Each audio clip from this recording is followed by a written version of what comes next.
Hello everyone, welcome back to the channel. In this video I'm going to walk you through a simple step-by-step guide on how to fix AliExpress payment error. So watch the video till very end so you don't make any mistakes, and also hit the subscribe button because that suggests me out.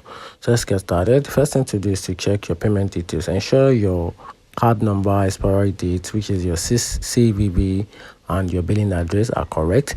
Then also check your account balance to confirm you have enough money for the transaction, and also try a different payment method. Use another card or PayPal if available in your region.